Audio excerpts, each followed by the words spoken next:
Hi welcome to Torque and Tone. കഴിഞ്ഞൊരു വീഡിയോയിൽ ഞാൻ നിങ്ങളോട് ചോദിച്ചിട്ടുണ്ടായിരുന്നു, നിങ്ങളൊരു വാഹനം വാങ്ങുകയാണെന്നുണ്ടെങ്കിൽ അത് ഇലക്ട്രിക്കൽ വെഹിക്കിൾ ആയിരിക്കുമോ അതോ IC എഞ്ചിൻ ആയിരിക്കുമോ എന്നാണ്. ഈ ഒരു വീഡിയോ നിങ്ങൾ സ്കിപ്പ് ചെയ്യാതെ കണ്ടു കഴിഞ്ഞാൽ ഇതിനുള്ള ഉത്തരം നിങ്ങൾക്ക് തന്നെ കിട്ടും. ശരിക്കും ഒരു ഹോട്ട് ടോപ്പിക് തന്നെയാണ് IC car versus EV car. IC car നമ്മൾ അറിയുന്ന പോലെ ഏതെങ്കിലും ഒരു ഫോസിൽ ഫ്യൂവൽ ഉപയോഗിച്ചിട്ടാണ് ഓടുന്നുണ്ടെങ്കിൽ പൂർണ്ണമായും ബാറ്ററിയിൽ നിന്നും വൈദ്യുതി ഉപയോഗിച്ച് ഓടുന്ന വാഹനമാണ് EV കാർസ്. എഞ്ചിന്റെ വ്യത്യാസം എന്ന് പറയുന്ന IC കാറിൽ നിന്നും ചൂട്, പുക, ശബ്ദം എല്ലാം ഉണ്ടെങ്കിൽ EV കാറിൽ ഇതൊന്നുമില്ല. സൈലന്റ് ആണ്, അതേപോലെ തന്നെ പവർഫുള്ളും.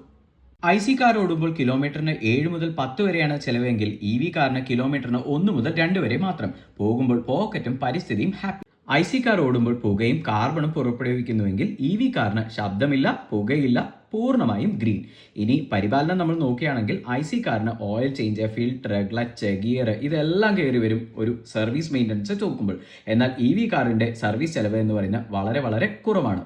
ഇനി റേഞ്ചും ചാർജിങ്ങും നോക്കുകയാണെന്നുണ്ടെങ്കിൽ പെട്രോൾ പമ്പുകൾ എല്ലാ സ്ഥലത്തും അവൈലബിൾ ആണ്. എന്നാൽ EV ചാർജിംഗ് സ്റ്റേഷൻസ് ഇപ്പോഴും വളർന്നുകൊണ്ടേയിരിക്കുകയാണ്. 5 വർഷം നിങ്ങൾ EV ഉപയോഗിക്കുകയാണെങ്കിൽ ഉള്ള കമ്പാരിസൺ ചാർട്ടാണ് നിങ്ങൾ ഈ സ്ക്രീനിൽ കാണുന്നത്. ഇപ്പോൾ നിങ്ങളുടെ ഏതെങ്കിലും ഒരു സുഹൃത്ത് വാഹനം വാങ്ങാൻ പ്ലാൻ ചെയ്യുന്നുണ്ടെങ്കിൽ ഈ വീഡിയോ ദയവായി ഷെയർ ചെയ്ത് കൊടുക്കുക.